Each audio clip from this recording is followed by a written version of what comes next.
said, watch him throw the ball. We gon' pick it off.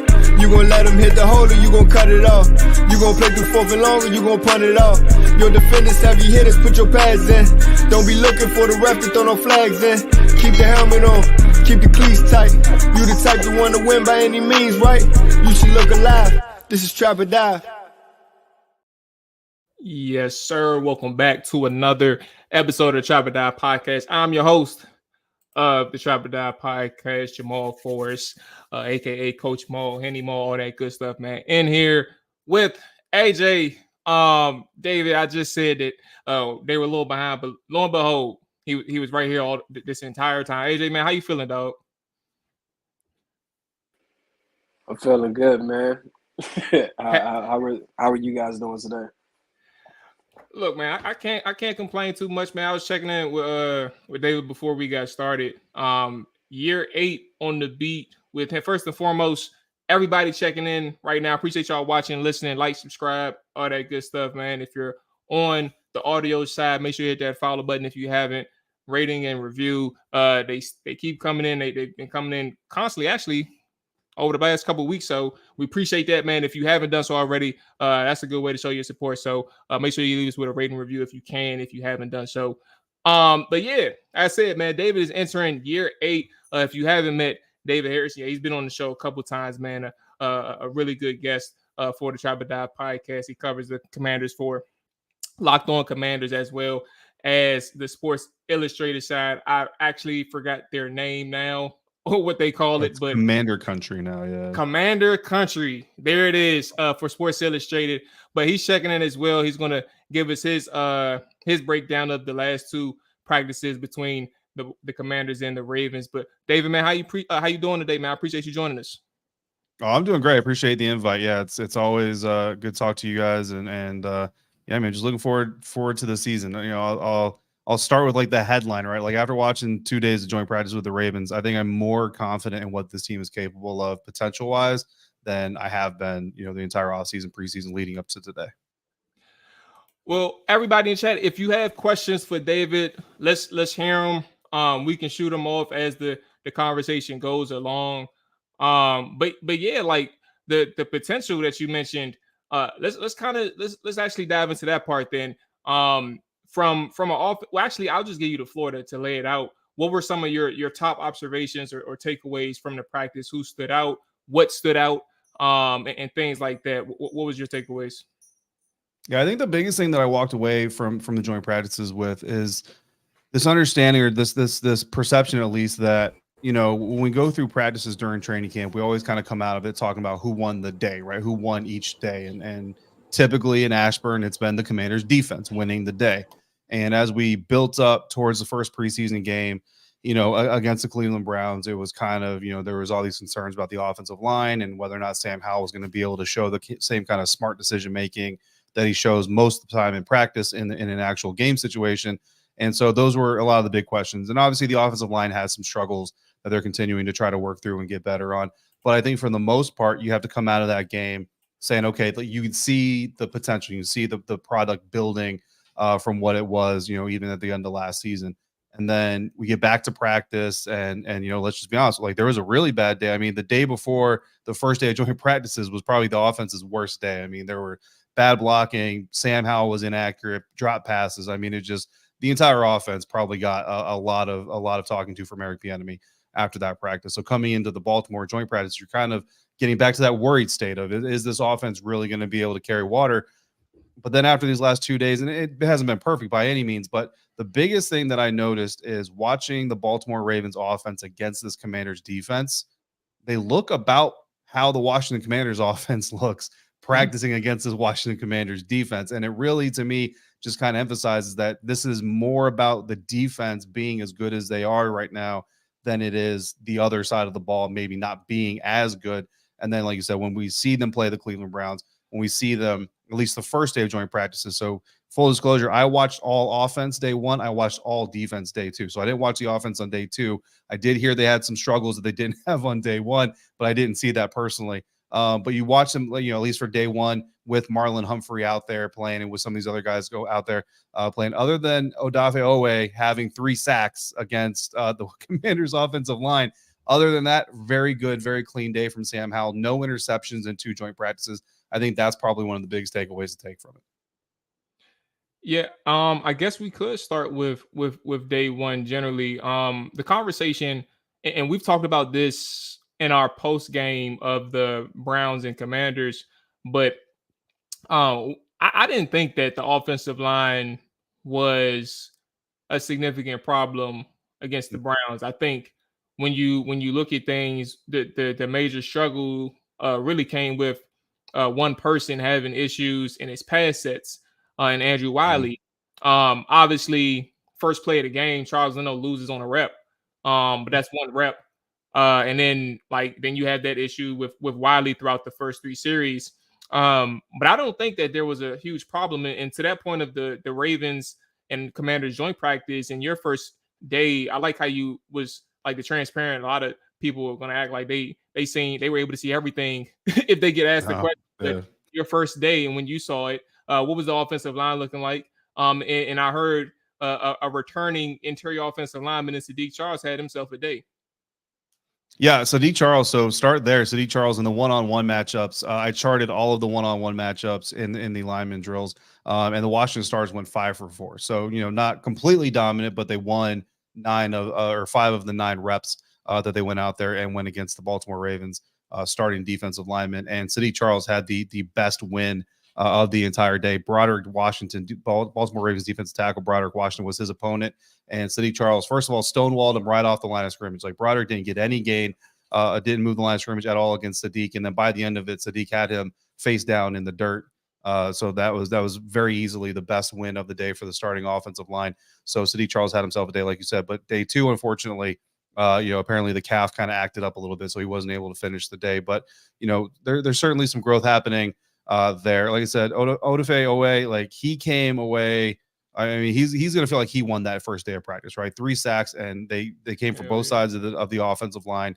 So obviously he's just kind of having his way, and that's something that you that definitely have to get cleaned up. But as they get some more unity, as they get some more reps together, the big question is that left guard position, because if Sadiq Charles can't stay healthy, we saw what happened last year if you just have a rotating door at a position on the offensive line. Last year was more center than anywhere else, but this year it's left guard, and you've already got questions with either of the guys that are potentially going to start there. So I think at a certain extent or a certain point, there might come a day where this coaching staff has to look at, availability being the best ability and who is going to be able to stay on the field for us versus who might have the higher upside for the little time he is. So hopefully Sadiq Charles, that calf is not going to be too big of a problem. We'll see Friday when we get back to practice. If he's not out there Friday and Chris Paul is back out there, I think you got to start having this discussion of going with the healthy guy versus going with the guy that can't stay on the field but might be better when he is on the field. But yeah, the offense, I mean, Sam Howell, 9 for 11 according to the passes that I charted, or 6 for 9, sorry, in 11 according to the passes that I charted. The thing about me charting 11 on 11 passes for Sam Howell, though, that I definitely want to make sure everybody understands is if there's a practice sack, you guys have seen it, right? A guy gets in for what would be a sack, but they finish the play anyway. Yeah. Quarterback throws the ball. I don't chart that pass because he got sacked, as far as I'm concerned. I chart the sack. Same thing with the holding penalty. If there's a holding penalty that negates a play, I don't chart the pass because it doesn't officially happen, right? So just things like that. So when I say 6 for 9, he threw more than 9 passes, but those are the passes that would be official in the box score. That's a decent enough completion percentage. Again, no interceptions. And the thing that I like about Sam is even when he does miss, not only is he not intercepting or giving the ball to the opponent, but the opponents really don't even have an opportunity to take the ball away if they wanted to. So smart football from him, better offensive line play. Those are all signs for positive play, but we'll see what happens Monday night because this Ravens defense is definitely going to want to prove a point on Monday Night Football. Hey, Mual, if I could jump in real quick, as we're focusing on the offensive line, do we really think Sadiq Charles has a significant injury issue, or are they just kind of managing his practice days like how they've done with Curtis Samuels in the past? And then the other question is, I read that Cornelius Lucas played a little bit of left tackle with the first team in some of these joint practices. How did he look in replacement of Charles Leno? Yeah, so for Sadiq Charles, I don't know if I would call it like a serious injury, as in from like a grade of injury, but I would call it more of a nagging injury, and to a certain extent, nagging can be a serious problem, right, for a team. Obviously, if you can't have a guy on the field consistently, so that's probably the best way I would interpret it. I don't know. With the offensive line, you guys know this, right? Like the offensive line is such a unit in one. Like it's not like a Logan Thomas where his injury isn't super serious, but we'll let him have some reps off because we can plug him in later and it's not a big deal. You guys know the offensive line doesn't operate that way. Sam Cosmi, when he rolled his, or well, when he hyperextended his knee, right? Sorry, I looked at first like he rolled his ankle the other day at practice. Like we all kind of expected the trademark abundance of caution line to come out and for him to not return. But when he went to the medical tent, came back out, they broke into individuals. I was surprised to see him doing individual drills again. And then they went back to teams and he went back into teams. I mean, he even took one-on-ones literally, 15 minutes after hyperextending his knee, he was taking one-on-one snaps. That tells me that this coach staff understands this offensive line has to be a unit. So if we can get you on the field for a rep, we're going to get you on the field for a rep. So Sadiq Charles missing reps, to me, says that calf injury, while it may not be serious from like a season-long standpoint, is serious enough that they're pulling him from the field and essentially breaking up that unit, right? So I do think it is a problem and something worth watching. And honestly, there are some people on the sidelines watching practices that think that Chris Paul has actually been the better left guard than Sadiq Charles anyway. So if this injury continues to be a nagging problem, there are already people who believe that the team should probably make the move to Chris Paul being the guy, even when Sadiq is able to practice anyway. I don't know if I'm quite there with them, but it's certainly, I think it's certainly a battle that probably not a lot of people expected coming into this. Well, the coaches definitely aren't. They keep putting Sadiq at first string when he come back. Right. Yeah, absolutely. As far as Cornelius Lucas getting reps with the left tackle, I will tell you that this coaching staff has really kind of been a little bit consistent with giving veterans some time off, some breathers. And that kind of, it's funny because that kind of contradicts a little bit of what we literally just talked about as far as that team being a full unit. I don't think that Charles Leno's job is in jeopardy, if that's what you're asking. No, I was just going to say, I wasn't necessarily asking if it was in jeopardy. I mean, we know how much he makes. He's the highest paid offensive lineman on the team. And kind of with Ron Rivera, if you're getting paid, you're playing no matter what. As we see, Nick Gates have his hiccups during training camp, and Ricky Stromberg, their third-round pick, being put on the third team. I guess I was more so asking about Lucas because, if I'm not mistaken, he's a swing tackle. So at some point, if Andrew Wiley continues to not look as good as he did in the preseason debut, but of course he was going against Zadarius Smith, who is a Pro Bowl pass rusher, and on the opposite side of Leno wasn't Myles Garrett. Could we possibly see Lucas swing to right tackle and maybe Wiley either swing to the bench or swing in at guard at some point, either left or right? I mean, I certainly wouldn't take it out of the realm of possibility. I don't know if I would call it likely, but Cornelius Lucas has definitely been getting reps on the left side. Trent Scott has been getting the reps on the right side there as far as second team tackles are concerned. So, but at the same time, until literally just this week, Nolan Laufenberg actually started getting second team reps at left guard. And then all of a sudden he's getting reps at center. Ricky Stromberg have been getting some mixed second team, third team reps at center, and then he's getting reps at right guard. So this coaching staff is definitely looking at the odds and ends and pieces and seeing if maybe this guy fits better here, this guy might fit better here. And I think as far as the tackles are concerned, I think you're really looking at a battle between kind of the veterans. You mentioned the swing tackle. I think Cornelius Lucas is probably the favorite to be the swing tackle, that first tackle off the bench if they need one. Trent Scott kind of right behind him, and then there's kind of a group of guys fighting for maybe a final roster spot or more than likely a practice squad spot. And then you have the interior offensive line where really I'm kind of starting to develop this theory, and this is just my own theory from watching the reps, that Nick Gates is your starting center, and that really what I think is going to happen is that Nolan Laufenberg isn't going to be on the active roster, but they're cross-training him so they can put him on the practice squad. Ricky Stromberg is now cross-trained to get center and guard reps, which he played a little bit of guard in college as well. And he'll be kind of your backup for both. He'll kind of be your first center or your first guard, depending on what you need, depending on Sadiq and Chris Paul and how that whole thing shakes out. And then Nolan Laufenberg on the practice squad if injuries really start to degrade the interior of the line, you can now bring a practice squad guy up who's had a really strong camp, and now he's had experience snapping the ball or playing guard, so you can really put him wherever you need to. So for first off, everybody that's checking in, appreciate everybody checking in. Hit the like button, the subscribe button if you haven't done so already. But we kind of buried the lead a little bit. We spoke on it for a little bit, but let's touch on Sam in depth. David, man, you've been there the entire off season. You've seen, I don't know exactly how many days you've been at training camp, but you have access to all the training camp practices that you can attend. I loved how he spoke today. I think it was today in his post-practice presser, and like how composed he was in his answers. Again, short, concise. It wasn't like he sounded like he didn't know what he was talking about. It was like everything that he's learning, you can hear it in how he relays his responses to the media. What has been your interpretation and your understanding of Sam Howell's development this offseason as you've been able to watch him?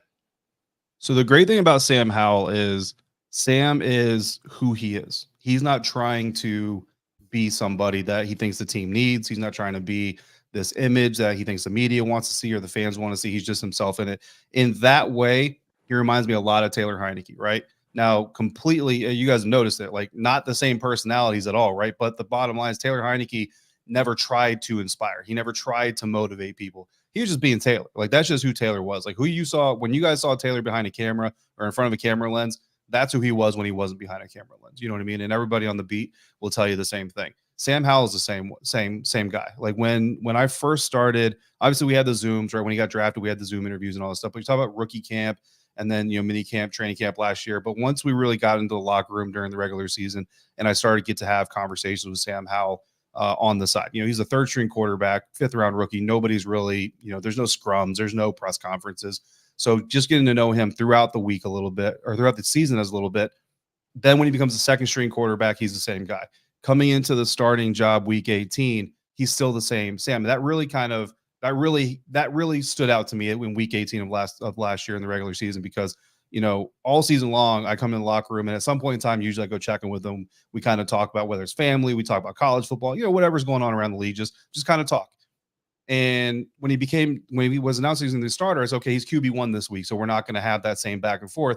So I'm standing there with the other reporters or waiting on, Terry or somebody else to do a scrum. And he comes up to me and he's like, hey, man, what's up? And I said, hey, what's up? And so, okay, so we're still going to do this. He's the same dude. All offseason, QB1, he's going to be the starter. He's going to get the first crack of the job, however you want to call it. Jacoby Brissett comes in, all these other things. See him in this first OTA practice. He's the same Sam Howell. He's been the same Sam Howell all through training camp, before Cleveland, after Cleveland, right now, today, you guys saw it. That is Sam Howell. I think that is a reflection of his mental maturity. And I know that doesn't equate, in the Madden ratings, and it doesn't equate to arm strength and all that stuff. But that mental ability is so huge in an NFL quarterback. When you look at guys like Tom Brady, and, getting to cover Tom Brady for just a little bit of time that I had to cover him, he's kind of a similar type of guy. In the first 2 years, Tom was Tom. Every time you saw Tom, every time you talked to Tom, preseason, training camp, games, post game, doesn't matter. He was Tom Brady. That third season, there was something off. You know what I mean? And you see it in the play that there was something off, right? There's just something going on, whether it's the divorce, whether it's everything else. So that mental stability is really, really important for an NFL quarterback. So I think that when you guys see that, I'm really happy to hear that you guys see that, because I think that's something that he's going to lean on. Now, again, not saying it's going to make him an all-pro, especially in his first year as a starter, but that is, to me, that is the foundation that he's building everything else on, that EB is helping him build on. And my thing is, when I think about how I'm in this space where, like, I'm very hesitant on him, but it's like how I perceive how and how he's been able to, work, like his day-to-day, his actual job, like his profession. It's just something different about him. And that different doesn't mean like he's a superstar or this uncovered gem, but it's just something where you see it. And it's like, for a person at this age to kind of be in this space mentally, it's like, I'm not stupid. Like, I see it. Like, something's there. And it's like, what is that? Like, I want to explore that. And for you, like, do you think that this is a person where let me rephrase what I was thinking. Do you think that what you seeing or what you have seen to this point is much better in terms of like your optimism on the offense and Eric Bieniemy and what this team can do offensively? Is it in a better place than it was pre Bieniemy? I guess that's probably the safest thing in pre Sam Howell QB1 competition, all that stuff. Like, is it in a better place now than it was a few months ago? Easily. Yeah, without a doubt. Starting with sticking with Sam, I'll get to EB here in a second, but sticking with Sam alone, we've been saying it. You guys have been saying it for the last 3+ years, honestly, right? I've been saying it for 3 years. That's how long I've been doing Commander stuff. So you guys have probably been saying it longer than I have. If this team gets average or better quarterback play, this is a playoff contender, right? Like, that's all this team needs is average or better quarterback play. I don't need a great quarterback. I don't need Patrick Mahomes on this roster to make this team a postseason contender, but they haven't gotten it. We've gotten it in spurts, right? We've gotten some moments with Taylor Heineke. I don't really know if we had any moments with Carson Wentz, but we had some moments with Taylor Heineke, right, where we get that above average quarterback play, but it was never sustained. You know what I mean? And I'll be honest too, without diving too deeply into the history and talking about guys who aren't here anymore, some of that mental stability that we're talking about with Sam Howell, some of that wasn't there with some of those quarterbacks, and that's one of the reasons that play wasn't able to be consistent. So that's kind of the biggest thing I think you see with Sam Howell is when we talk about expectation management, like do we need this guy to be the next, say Brock Purdy, who obviously Kyle Shanahan gets a lot of credit for that, or do we need him to be the next Patrick Mahomes?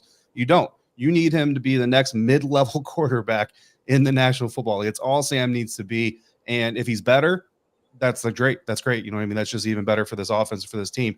But can he be that where Taylor and Carson and Ryan and so many other people failed? Yeah, absolutely. He can be that. And that's where the Eric Bieniemy part comes into. Guys, this scheme, if you get a chance just to see even just a little bit of what this scheme is turning into at an open practice. I think the last open practice is Saturday for fans. Like, if you can get out there or if you have been out there and see even just a little bit, the way that Eric Bieniemy is putting guys in position to where there's always an option. There's always somewhere that Sam Howell can go with the football. Now, does he always get there on time? No, he doesn't, because he's a young quarterback and he's going to make those mistakes, right? But the scheme is putting guys in position to be successful, and that's something that is different than what we saw in the past. In the past, we've seen, you guys know it, we've seen schemes where you're running a running back that's got no business running through the A gap against a stacked box in a 4th and goal situation when your guy who should be running through that is sitting on the sideline. Like, you're just talking about just decisions that really don't make a lot of sense. And Eric Bieniemy isn't about trying to trick you with personnel packages. Like, if Cole Turner is the tight end that fits best for this situation and play call, Cole Turner is going to be the guy on the field, and it's going to be on the defense to stop you because he's going to put the best weapons out there for the job. So Eric Bieniemy, beyond his personality, beyond his style, like when we watch some of the play designs that he's putting in on this offense, it's really exciting, guys. So if they can really get to the point where EB can open up this playbook to Sam and this offense completely, there's a lot of fun things. And we're not talking trickeration, either. Like, don't get me wrong, that's cool too, but just the basic tenets of this scheme and how it operates to clear people up to make plays. It's pretty fun to watch. Hey, David, and I guess to keep it on Sam Howell, what do you feel like the general vibe is around camp, whether it be the media, the players, coaching staff, from last year to this year, like the vibe around the quarterback position? Do you feel like the vibe is better? Because I remember last year, there was a lot of talk about Carson's up and down, he's struggling, he's inaccurate, and people were worried. But this year, it seems like, even though we don't really know what Sam is as an NFL commodity, we're hearing more things, kind of more positive things in a sense, which is actually refreshing and it's actually surprising, more surprising than I thought. So what do you feel like the vibe is a better vibe around the quarterback position this year? Yeah, I think that, from a media standpoint, I think most people are still in a let's see what happens when it counts, you know what I mean, type of mode. And some of that is, I don't want to say fear, but for lack of a better word, I'll say fear of supporting somebody or tagging somebody like the next great quarterback and then being proven wrong. And me personally, Locked On Commanders listeners know, like, I'm a hype season guy. Like, I have no problem with hype season. You know what I mean? Like, Especially, I mean, I covered the Tampa Bay Buccaneers for 8-9 seasons now. So I'm very familiar with covering a franchise that does really well early, and then during the regular season, you're talking draft by mid-October. So I always tell fans, especially, take the hype when you can get it and run with those wins while you have them, because by October, you may not be getting a whole lot of them. So Sam Howell is doing really, really good right now. But when you contextualize it, it's practice, it's one preseason game. So what are we really talking about? We're talking quarterback that's only got one regular season game under his belt, and it came against the Dallas Cowboys team that, like I said, a now former Commanders player did tell me they weren't putting in 100% effort in that game themselves. The Dallas Cowboys weren't, which is probably why Mike McCarthy kept his starters out as long as he did. But, you know, it's still worth praising Sam for what he's doing, but it is important to remember that none of this counts yet. You know, so I think that's where the media kind of is for the fans. I feel like a lot of fans are wanting to believe that Sam Howell can be the quarterback they need. You know what I mean? And I support that. I'm all about that for fans. You know what I mean? For media, we kind of have this feeling like we got to keep it real. We got to keep it reeled back a little bit, you know? So for me, I don't reel it back. I tell you that he's doing really good. I tell you what the positives are, but I also I add the salt of it's preseason, it's training camp, it's practice. You know what I mean? Because that is important. But for what he's being asked to do so far, he's knocking it out of the park. And I will tell you that this time last year, as a media group, and I won't speak for like individual people, but there were a lot of days where we walked off the practice field going, this ain't it. Like, this ain't going to work. You know what I mean? Whether it was Carson, whether it was Taylor. And I'll remind people too that there was one day where Carson Wentz had 3 interceptions and 11 on 11s in one practice session. Sam Howell has 3 interceptions and 11 11s all training camp. And one of those was off De'Ami Brown's hands. The other one, he was tripped by one of his linemen. So really, if you talk about a quarterback standing in the pocket, delivering a ball that got intercepted, he's got one of those. You know what I mean? The other 2 were kind of fluky plays. So that's the difference. You know what I mean? That's the difference that we're seeing this year. And again, you know, Jamal, you just said, like, does it mean Sam Howell's going to be an all-pro? Am I telling you to draft Sam Howell in the 4th round of your fantasy draft? No. But he's doing the job that he's being asked to do right now, and he's doing it better than we've seen in the last 2-3 years easily. So David, what the hell is the issue with Ron Rivera saying Sam Howell is a starter? I don't know. I don't know. I don't know. I mean, it's one of the most obvious things that he could answer because Brissett hasn't had any reps really with the ones, from my understanding. I mean, we're not at practice like you got are. A few, but I mean, what the hell is the issue with naming Sam Howell the starter going? Do we need to hear that though? It's kind of going without saying, isn't it? Like, he's getting all the first team reps. He's starting preseason games. I mean, you really need him to clarify it. I mean, Dre, yeah, you do in some regard, because at the end of the day, the way that he's answered stuff to the media has made it seem like it is a quarterback competition, and Brissett has a chance. Like, none of us believe it. You know, I can't speak for David, but as far as us on the panel, we don't believe it. So it's like we're not talking about Joe Burrow or Patrick Mahomes here. We're talking about a guy that's a 5th round pick that's finally getting an opportunity to do something. But I mean, if the head coach keeps telling us that Brissett has a chance, and that's really what he was brought in here was to compete for the number 1 spot, and he won't name the head coach, it's kind of confusing to me, because it's like, what the hell are we doing here? Like, just get it out the way, get it over with. But now you open the door to continue to be asked that. Right. No, I mean, no, I completely get where you're coming from. But yeah, I mean, I will say I don't know a single member of the beat that believes there's a quarterback. There's no quarterback competition. Like, Sam Howell is the number 1 quarterback, and he's done nothing to show that he shouldn't be. And Jacoby Brissett honestly has done nothing to show that he should be over Sam Howell. Honestly, I think earlier in training camp, if you had the conversation, I actually did an episode where I polled a bunch of media members, not just local, but some national, some team employees at other teams. And I said, you know, what would the perception of the Washington Commanders be right now if Jacoby Brissett was expected to be the starter versus Sam Howell? And for the most part, as you can predict, right, it became a floor to ceiling type of conversation. But I'll be honest with you, if the ceiling would be higher with Jacoby Brissett with his veteran knowledge and experience, I don't think it's really that much higher, to be quite honest with you. That's, you know, could it be higher potentially? Yeah. I mean, but if you're talking higher, you're talking about a difference of winning 7 games, winning 8 games. And is that really so much better that it's worth putting the veteran in over putting the young guy in and seeing what you have and trying to develop that for a year. I think with Coach Rivera right now, with that whole conversation, I think it's hard when you get hired in 2020 to be the coach and the politician, you know what I mean, for a team. Like, let's be honest, like that's what Coach Rivera has been doing up He's until trying. this, just recently. He's had to politic for this team and he's had to try to coach this team. I think it's hard to turn that off. And and we all know when he first started talking about this quarterback competition and Sam's gonna get the first chance, but it's not his job. We were still under the old ownership, right? So, and remember who the old owner is. Like, even until that ink is dry, like, is there a possibility that former owner comes down and says, hey, you're going to start this guy instead of that guy? Yeah, that possibility is there. So if you're the head coach and that possibility is there, and I'm not saying that's what happened, but I'm saying maybe that it's essentially just protecting myself. So if I do have to make a change, it's not out of the blue and all of a sudden you gave up on this kid and all this other stuff. That's the only thing I can really come up with. And then now it's actually funny that you guys bring that up. The day that I think it was Tuesday, I believe, where the Carolina Panthers, breaking news, the number 1 overall pick is going to be our starting quarterback. Like that day, we all saw that Anthony report Richardson. after practice. So we're like, oh, we should have asked Ron, like, hey, the Carolina Panthers announced the starting quarterback. You want to announce your starting quarterback? But yeah, I mean, we're with you. Like Sam's QB1, and outside of injury, knock on wood, that doesn't happen. But I don't see that changing. Yeah. David, how much? I don't want to. I know I said a certain amount of time. Are you okay with time? I don't want to. Yeah, you're good. Yeah, you guys are good. Yeah. Okay, cool. So everybody just checking in again. We're talking to David Harrison of Locked On Commanders and Commanders Island. CommanderCountry.com. Oh my Lord. Commander Country at Sports Illustrated. Yeah. I gotta get used to that. I usually just it took me a long time too, man. Yeah.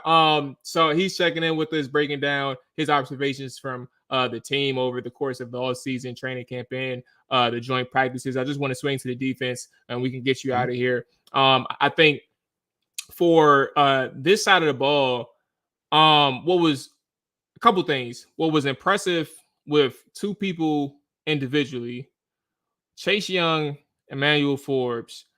Chase Young had a really good pass rush rep that unfortunately he got hurt on, but you saw some things in that one rep that was, I wouldn't say that he's never done it before, but like in terms of how clean it was, lining up, I think at the 7 technique or maybe 5, like just far outside, like to the left side of the tackle. He has that space to really get going in terms of his explosiveness.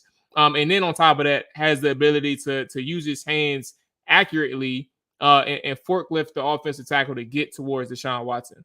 He hits the quarterback.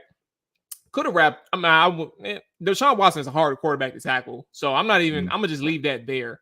But he's able to make a really good play on the offensive lineman in front of him. And then you have Emmanuel Forbes in your goal line stand. While he had some good coverage reps on that same drive leading up to the goal line stand, he was able to make a really good play inside the box to help prevent the touchdown prior to help getting towards him. Those two people are at the top of my head in terms of like, we need them. We need Forbes for his playmaking ability. We need Young for his ability to close on sacks and get home on the quarterback.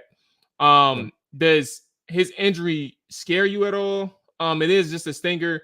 I believe he didn't participate in the joint practices, but he's a person that Washington obviously really needs. I'll start there, and then the second question is just your overall opinion of Emmanuel Forbes. Yeah, so Chase Young, you're right. You know what I mean? And I think it's wise to not say he's never done it, but if he's done that before, it's been few and far between. And that's really kind of what you've been looking for out of Chase Young. And that's, coming into this season. Like, and honestly, look, I'm a Buckeye fan. My father raised me to be an Ohio State Buckeyes fan. So I've been watching Chase Young since he started his collegiate career. And coming out of the NFL draft the year that he came out, like I said, he is not a top 2 guy. He's not a top 5 guy. He's not a top, maybe top 10. Okay. Like top, 6 through 10. Okay. But he didn't have a second move. And the difference between him and the Bosa's, and I'll be honest with you, I think the Bosa's got him drafted number 2 overall. I'll just be honest. The Bosa's had a repertoire. I remember going to Joey Bosa's pro day. It was my first college pro day that I ever covered. And the questions about Joey Bosa was, can he win with more than one move? Because Ohio State never had to. And that dude came out of his pro day. And when I tell you he unleashed like a repertoire of moves that nobody had ever seen him execute before, and he did it smooth, like it was just second nature.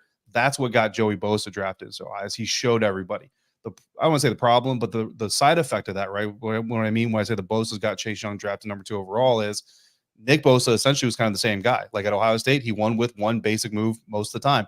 Pro day, he showed some other stuff. They said, okay, cool. By the time you get to Chase Young, it's just kind of assumed that he's got more. He just hasn't been asked to do more, but he's got more. You flip to the Ohio State wide receivers, Mike Thomas, Terry McLaurin are both underdrafted terribly. Why? Because they're only asked to do a little bit of Ohio State. They can actually do more. So then you see Chris Olave and you see Garrett Wilson get drafted much, much higher, even though they're asked to do very simple things at Ohio State. But now everybody has faith because of Terry, because of Mike, that they can do more. So that you see the correlation there.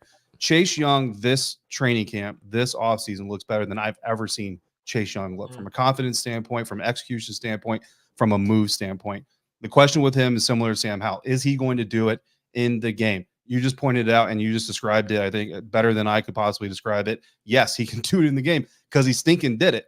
Like you said, he got injured doing it, and that's what really sucks, because I think if he doesn't get that stinger, I think he does wrap him up, and I think he gets a sack. And he's getting a sack in the second drive of preseason. It's preseason, but let's remember, the last time Chase Young was healthy, he had 1.5 sacks through 8.5 games. So he's coming out and getting one full sack in his second drive on the field. That's improvement.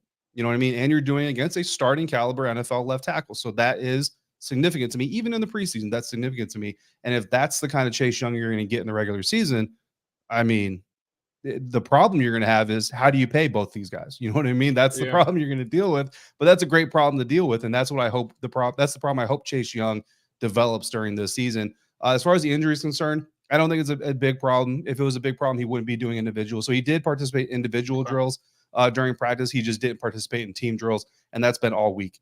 I don't think it's a problem because of that. If it was a problem, a real problem, they wouldn't have him doing individuals either. And believe me, on the field, like, he's not moping, he's not frustrated. He's going about his business. I don't think he's going to play against Baltimore.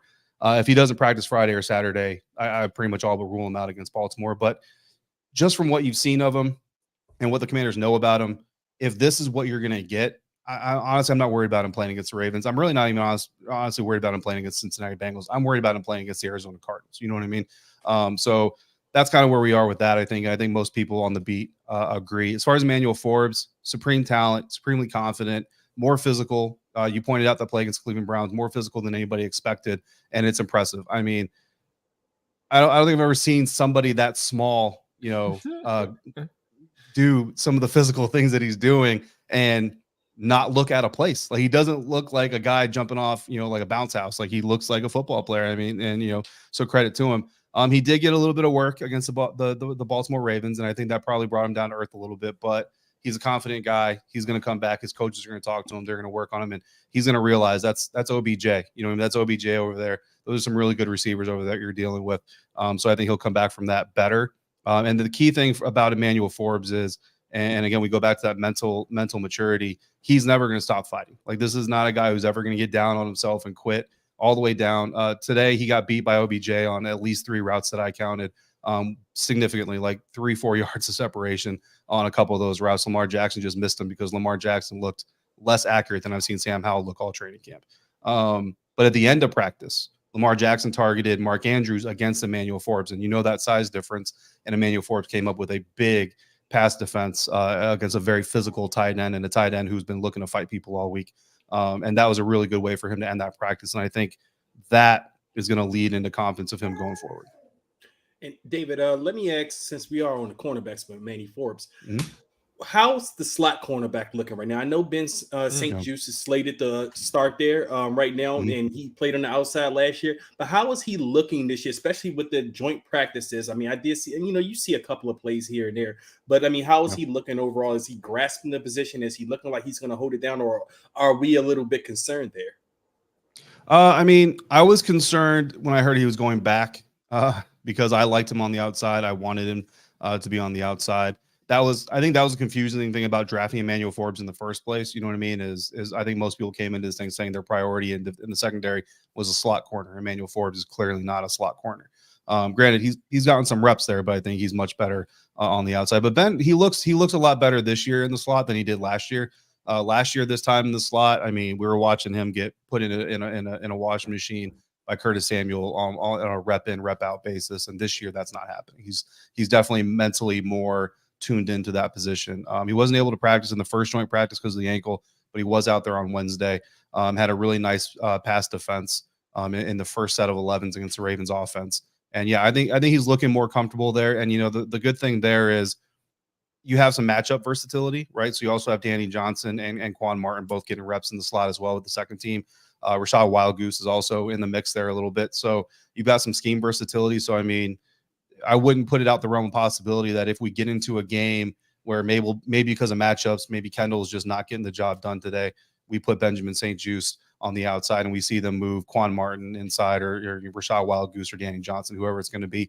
And, I don't think it's going to be a weekly thing, or maybe it's a situational thing, but you're seeing them all get reps. Those three guys, Emmanuel Forbes, Kendall Fuller, and Benjamin St-Juste, there's a combination there where sometimes Ben is outside and they bring in Rashad or Danny or Quan. So a lot of chess pieces there for Jack Del Rio to work with. So David, you just finished off. It's crazy that Dre brought it up because my question was going to lead to Quan Martin. With him being a second-round pick and some of the backlash that he got after his debut as an NFL player on Friday and his reaction to it on Twitter.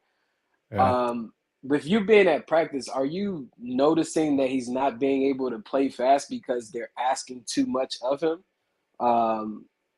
It doesn't seem like he's getting a lot of those heavy reps at slot, which he was supposed to be pinned to be the slot, which is why they made the selection second round. But Juice has been pushed back into that, and he probably looks more fluid because he's able to play faster. He's more comfortable in that now because of what he had to do last year. What are your thoughts with Quan Martin? And if you could redo that draft at this point, what's today's date? August 16th. I don't even know. August 16th, 2023. Would you sign off on Quan Martin being that second round pick from what you've seen from preseason and training camp so far? That's tough. I hate that you asked me that because I got to be honest, and no, I would not. But that's not really because of Quan, honestly. Like that's not because of anything that Quan has done. And I'll tell you, in practice, Quan looks every bit as the football IQ is there, the athleticism is there, the range is there. That's all there. The key here, and KJ Henry is actually in a very, very similar situation, is you've got the raw talent and ability, and everybody sees that. It's just getting that to transfer from the practice field to the playing field. And I talked to Chris Rodriguez Jr., I talked to KJ Henry today, Ricky Stromberg, talked to a lot of these young guys, and they've actually been very forthcoming and honest about the nerves going into your first preseason game, right? And I think on the outside, media involved. I mean, look, Washington Post and like JP Finley and Mitch, the NBC crew, I think they're the only reporters that went to Cleveland for the preseason game. Like the rest of us, myself included, we all stayed at home. You know what I mean? So that kind of shows you the priority put on preseason games. But to these guys, it's still their first NFL game. They were all incredibly nervous. The weather delay only made the nerves just that much more ramped up. And honestly, it's kind of rough because someone was going to have a bad day. You know what I mean? Like some rookie was going to have a bad debut. And it just happened to be Quan, and I talked to him about those penalties, and he said that, going back through them, and he didn't say a coach told him this specifically, but he said basically going back through them, they're kind of ticky-tacky, like they could have gone either way. So they're not just like blatant calls and things like that, but he is learning that this league is more strict on penalties than obviously college football is. And he's working. And I think the key thing is, well, I say, right, that the first thing in solving a problem is admitting that you have a problem, right? So Quan understands that there are parts of his game that in the NFL he's got to fix, and he's working towards fixing them. So I like Quan, and I think that there is a good amount of potential there. The reason I wouldn't go that route again if I were in control of that is the interior of this offensive line needed too much help. I think you look at the left guard position, and I can't remember exactly who was on the board at the time right now, but there were a lot of day two interior offensive line prospects that could potentially come in and challenge for one of these interior offensive line spots, whether it's a center and you kick Nick Gates out, or left guard and you make City Charles and Chris Paul backups. To me, that's too important, especially if you're planning on moving forward with Sam Howell. That's the reason I would change that pick if I had the option to. But I do like Quan. I do like the depth and the ability in the secondary. I just worry if this year is it going to be enough to keep the plan moving forward? Because if we sweep this coaching staff out, who knows what the next plan is going to look like? And if this roster doesn't fit what that next person wants to do, you could turn something that's on the verge of being a really good roster and good team to being a complete rebuild. Yeah, that's what concerns me about the draft this year in particular, from the Quan Martin pick in the second round to third round Ricky Stromberg, and then fourth Braden Daniels. Like the days of those type of guys sitting on the bench and not being integral parts of your team don't exist anymore.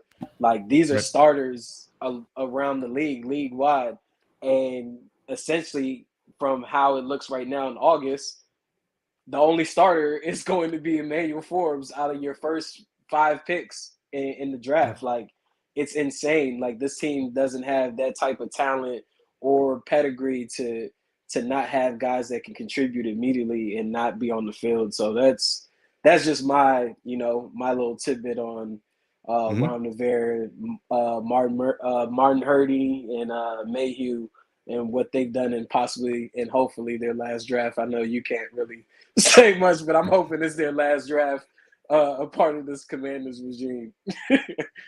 No, but it is strange. I mean, to your point, most coaches will tell you, and I think Ron Rivera last year after the NFL draft even said too, like, picks 1, 2, and 3, you expect those guys to be key contributors to your team year one. Picks 4 and 5, they're guys that you hope are going to be on the field. When you look at this team, like you mentioned, pick 1 obviously is going to be a key contributor. Pick 2, I do think he's going to get some good time on the field, but he's not going to be a starter. But then picks 3 and 4, I mean, let's be honest, you're hoping you never see them, right? Because if you see them, likely somebody got injured. So you're hoping that they spend the entire time on the bench. Now, if they spend the entire time on the bench, if your 3rd and 4th picks of the NFL draft this year spend their entire time on the bench, that's actually kind of a good thing, because it means your starters were healthy. But then you're always going to have this hindsight. You're going to look back and say, well, what if you took this guy? What if you took that guy? And I think really that this team this year, they came in and they said, we need to secure our depth in some very key positions. And Kendall Fuller was battling through injuries. Benjamin St. Juste didn't finish the season. And behind Cam Curl and Derek Forrest, I think they looked at it and said their offensive line, their secondary depth was not solid. So they wanted to secure that. It's almost like buying an insurance policy. Nobody ever throws a party for buying insurance, but it's something they felt like they needed. So, my last question for you, David, comes from Hulk, and it was going to be Andre Jones, but he, as well, Hulk, is asking a really good question, because what I saw from Cody Barton in the Cleveland game was alarming immediately. Like, I don't care if this is your rookie season or your 5th season. The reason why they got Cody Barton in is the same reason why they felt that these are different degrees and on the same level, but it's the same reason why they brought on Carson Wentz and other top tier free agents relative to them. They thought that Cody Barton was behind a defensive line that wasn't as good as Washington's, and if you give him this opportunity, maybe he flourishes. And Cody was their choice to replace Cole Holcomb. Whether they're right or wrong, we'll find out soon. But in that first game, the way I saw him play some gaps, and the way I saw him not necessarily meet the pulling guards towards the actual run play. He's trying to shoot gaps and trust his speed to get a play, and now all of a sudden he's out of position. I'm a little concerned about Cody, but I'm concerned about Cody because of how bad he played some run fits. It's not just that, like, he can be a very good athlete. He could be good in coverage, but if they find out that he has some flaws, like, that's a problem. And to the Jamie Davis side, year 3, they want to see more out of him. We'll see how that goes. I'll leave it there. What is your opinion as Hawk as on the linebackers? Are they looking competent to you? What is your overall? They're good, bad, etc. I'll leave that to you. Yeah, the linebacker that's impressed me the most this training camp is Khalid Hudson, and to a certain extent, that's a bad thing, right? Like, that's not what you want to hear. Is that Khalid Hudson is the most impressive linebacker? But what I'll say about Cody Barton, I asked him earlier during training camp, because I talked to a lot of Seattle media. I actually have surprising amount of friends in Seattle media. I don't even know why. I've never lived out there, so it's interesting to me. But I asked, as soon as this happened, I said, who is Cody Barton? Let me know what's going to happen here. And they all got really excited and said he was not used properly in Seattle, not just the front in front of him, but the way they asked him to play linebacker in Seattle did not fit his skill set. But the way that they all perceived the way that a linebacker plays in Washington, they were all incredibly excited. I asked Cody Barton about that perceived scheme mismatch in Seattle versus here in Washington. And he would only tell me that, yes, I feel like I'm a good fit in Washington. He didn't want to cause any controversy, which I totally get. But the way that he said it, there's a thing about Cody Barton that feels like he's got something to prove, right? And we all know this too. Like if you try too hard to do something, that was Carson Wentz's biggest problem. Carson Wentz always went out and tried to make the perfect play. And then when he made a bad play, he tried to erase that bad play with the next perfect play. And it's never going to work that way. I feel like Cody Barton in that Cleveland game is doing a lot of those types of things. He's playing incredibly fast, maybe too fast. And like you said, he's trying to make the play. And we've heard Jack Del Rio, we've heard Ron Rivera say this a lot of times, and most coaches will echo the sentiment. Just do your job, right? And we've heard this conversation about Chase Young before. It's not about whether or not Chase Young gets the sack. It's about whether or not the defense gets the sack. Cody Barton, he knows that, but he's got to operate that way. It's not about whether or not Cody Barton makes a splash play. It's about whether or not we stop this run. So I agree with you. And in practice leading up to the game, he was much smarter. He was much more fluid. He was much more assignment based in his play than in the game. You know, that definitely stood out. I think part of it is that Cody trying to prove something. Part of it also, I don't think that defense honestly came into that preseason game, especially after the weather break, and really cared, to be quite honest with you. I don't think that first team defense really came out there looking to do much of anything. And then when they got pushed all the way back to the goal line, they stood up. And I don't know who, but I think somebody went to the sideline and said, look, this isn't going to work. So they came out, and you saw a much better overall defensive unit on that second drive. They get the 3 and out. They get to take the rest of the night off. I'm interested to see, because now this is what I love about joint practices, right? So we have practices leading to Cleveland, but they're all practices against friends, right? Now we've got practices against Cleveland. I will tell you that, or against Baltimore. I will tell you that the run fits against Baltimore specifically have been beautiful. And this is only day 2. Again, I didn't watch defense day 1. Day 2 run fits from Jamin, from Cody, from Khalil, from Milo, from all the linebackers have been really, really sharp against the Baltimore Ravens. So I'm excited to see this game to see if that translates. Because if it doesn't translate, it's not because they can't do it, because they've been doing it. It's because they're not doing when the game happens. Why? That's what we have to watch the tape for. That's what we have to evaluate and look at all those things. So I'm really excited, because I'll tell you right now, and you can take this to the bank, like the run fits against the Ravens today on Wednesday, superb. Great. I don't think the Ravens gained a yard in most of their run plays. I mean, edge runs, interior runs, all of it, really good. So if that doesn't translate to the game on Monday night, now we got to find out why. We got to look at what the differences are. Jamin, since coming back from the knee, you know, he rotated some first team reps, some second team reps, and all those things. Honestly, he doesn't look a whole lot different to me than what we've seen before, but I have started to notice that I think Jack is bringing him off the edge more than we have before. He's come off the edge before at times, but right now, at least from a practice standpoint, it looks like it's happening more often. Finally. Yeah, I mean, I'm excited for it, but we'll see if it translates. And I'll tell you right now, like today, they were working on the side on some things. You know, so Coach Del Rio is definitely working with Jamie. We'll see. It's just got to translate on the field. David, man. Damn Andre Jones, though. I mean, I want to talk like Andre Jones, guys. What was like yours? he had a great week. He had a great week. I'm really excited for him. He had a great week. So hey, reps with the ones today, right? On reps with the ones, and I mean, I really don't. So I don't think that's that's indicative of him like challenging for anybody's spot. I think what it really is let's get the young guys some work with the first team offense, first team defense, while we keep James Smith-Williams with the second team. Like let's keep our second unit intact, move somebody from the third unit up, and give them an opportunity. But the most impressive thing is that Andre Jones Jr. didn't look like he didn't belong. Like that's to me, that's the greatest thing. And he got a sack. Him and John Allen converged on Lamar Jackson for what would have been a sack. So I mean, it doesn't mean he's going to be like the next star defensive end. No, but it's a great week for Andre Jones. So I'm really happy for him. Oh, David, before we go, I do want to ask this. This may not interest anyone else, but this does interest me. Okay. Cameron Cheeseman, should we be concerned? No. You know what? What's going on? I don't even know. If you asked me a week ago, So Cameron Cheeseman. So no, that's a very valid question, and it should interest everybody because special teams is huge. Cameron Cheeseman had in the beginning of training camp had been having some rough snaps, and Okay. Trustway talked about it. Said he's trying to perfect his grip, and he kind of changed his grip a little bit. Trust told us that on the side it's been working great. They get into the game situation during practice, and that's where they have some miscommunication. They have some issues, and there's been some bad snaps. So if you asked me a week ago, yes, I would have said, bro, like you've been doing fine. Stop tinkering. But all this week and then against the Baltimore Ravens, I didn't see a single bad snap. Now, again, especially with the offensive line, defensive line fighting on Wednesday, I didn't watch every special team snap either, but I'm no longer worried. I'm not gonna lie. I was worried. I'm no longer worried, but again, we'll see what happens with Monday night. And Dre, I asked that because Cheeseman is a 33 overall on Madden. so Yeah. AJ, feel like so you're this serious, is my AJ. point. This is my point. So I actually heard today that he's still having issues.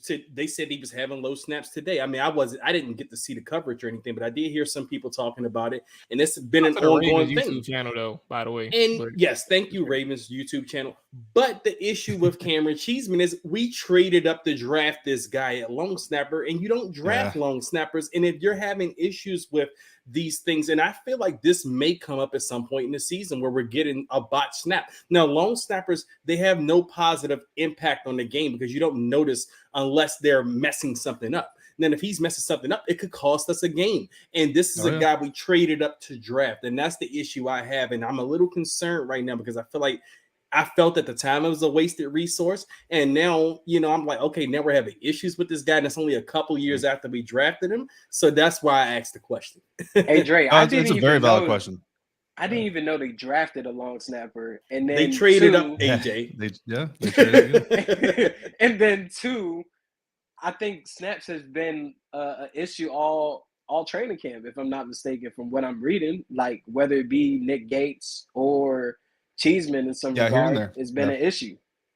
So in Nick Gates, there was really like one day where there were some snap issues. Well, I wouldn't call it one day. It's probably 1 week where there was some snap issues.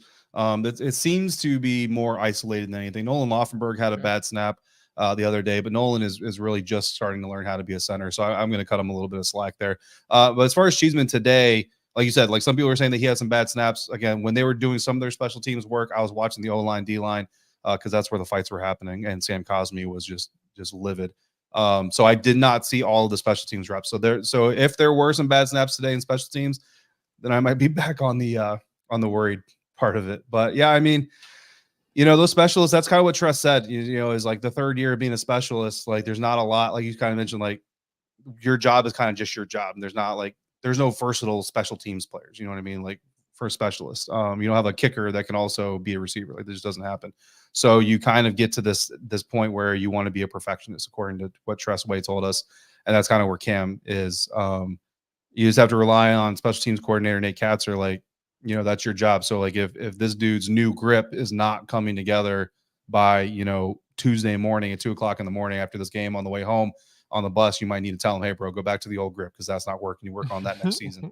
Hey, dump the plan, man. Original plan to get to it. Yeah, because that's huge. No, you're 100% right. Like a bad snap on a punt, bad snap on a field goal, bad snap on an extra point. You know what I mean? Like that's big. So that is a storyline that I think people should be paying attention to if they're not. Cheers to yours 8, David, man. Let the people know where they can find you, hear from you, read from you, anything and everything that you got going on, man. The floor is yours. I appreciate you sticking with us for an hour, boss. Oh yeah, I appreciate you guys. Always fun talking to you. Locked On Commanders 5 days a week, if not more, depending on basically if there's a practice, there's an episode. Sometimes there's not. Like if there's no practice on Thursday, but I'm dropping an episode anyway. So 5 days a week, if not more. CommanderCountry.com. I just forgot about it myself. CommanderCountry.com. Like you said, Sports Illustrated Fan Nation. Then you can follow me on Twitter if you want to at DHarrison82. But I'm gonna be honest, I don't tweet much. I basically retweet Ben Standig, John Kahn, Nikki Zaval, and Sam Fortier. So follow them. If you want to follow me, you're just gonna see their tweets. Anyway, man, follow David Harrison, man. Put the ad out there one more time for the people. It's DHarrison82. Thank you. Yeah. There it is, man. Hey, I appreciate you joining us, man. This ain't gonna be the last time for the season, so I'll definitely tap in with you, check in with you, see what you got going on, so we can get your thoughts and pick your brain on what's going on with the mob. I appreciate y'all. Have a good night. Yes, sir. I You appreciate too, you. man. All right, so there goes David Harrison. Fellas, man, that was a long conversation. Very enjoyable conversation. So we got a lot out of that. Appreciate everybody who's tapping in or who has been watching throughout this whole time. If you just checking in, make sure you hit that like button, subscribe button. We definitely appreciate that. Fellas, we said a lot that we needed to say over past couple of days of practice. In terms of this game preview, I'll ask us like what is like that one. Matter of fact, I'll give us the floor. If there's anything else that we're missing that you want to touch on, we can do that. I will start off with just one thing that I want to see from that Monday night game. Side note, asterisks, we will be live on Tuesday following the game. We will not be. This is preseason. I don't give a damn about no goddamn Monday night game. We are not going to be live at 11 It's prime o'clock time, at night. Mo. Come on, I don't care if it's preseason. It's prime time, baby. You ain't ready for this? You must got a bottle of the yak somewhere in that house for you, bro. That's probably why you talking. You're like, man, Monday night, that ain't shit. Hey, no, I'm actually with you, Mo. I just had to fuck with you. Exactly. Crazy. All right. Hey, but look though, man. Look, we live Tuesday the following day, man. Montel gonna check in with us too, so we're gonna have a four person team on Tuesday evening to break down the game. If there's one thing that I want to see, and I'll give the floor to you all. If there's one thing I want to see, I guess I'll start with the offensive line again. And I'm gonna go with a unit, obviously, but the offensive line again. There's other positions or even one player that are layups, and I'll leave that there. But I'll go with the offensive line because I think a big conversation coming out of Cleveland was that it was just one person that day, which I obviously agree with. I really do think it was just one person who struggled for the most part in terms of that starting offensive line. But when you have a game 2 in preseason with the new format of 3 games, you're probably going to get 2 quarters out of the starters. So that's at anywhere between 3 to 5 possessions in that first half. So I want to see what that offensive line is going to look like again. And I want to see if Wiley and Cosme in particular, like those two, because Cosme had a really good game. And then on the other side, you see Wiley who really struggled. And so I want to see those two on the right side. I want to see how consistent Cosme is and how comfortable he really is at right guard. But then I want to see how Wiley is in terms of his issues and what he dealt with in week 1 of the preseason. Is he able to correct that? Because if we're seeing somebody who struggles at right tackle and he struggled 2 games in a row with some of the same issues, that is where the red flags start rising in my head. I'm not going to have a red flag after one game. I'm notating it and I'm going to point it out on film, but the red flag isn't there yet. My red flag is going to come when I start seeing some of the same issues. So that's kind of where I'm going to be looking at that offensive line against the Baltimore Ravens on Monday night. 3 to 5 possessions. How do you look in that instance? How do you look in those situations where you need that third down to convert, you need that 4th and short, or you're in the red zone, or you're back in your end zone, and you have to show something for Sam to allow him to get the ball off in time. So that's where I'm at. Offensive line Monday night. Yeah, I mean, I think no matter what happens to Andrew Wiley in the preseason game Monday, you'll still see him get a fair chance during the regular season. I just think it just boils down to a number game. And when I say that, I just mean from a financial standpoint with how this team has been constructed. I don't think we'll see any of the guys that are highly paid just replaced or put on the bench. But for me overall, I just want to see the team play an entire half of football for the most part, offensively and defensively.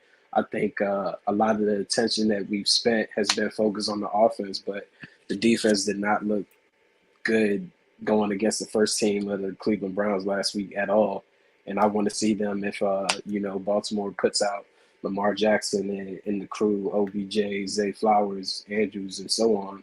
I want to see how they handle that, how they react to, going against an active quarterback, someone that can create outside of the pocket. I think that's been a major Achilles heel to Jack Del Rio's defense since he's been in Washington. They don't handle going against dual threat quarterbacks well at all. We just seen it last week with Deshaun Watson. He was able to get creative outside of the pocket, also scrambling, and they look lost, honestly.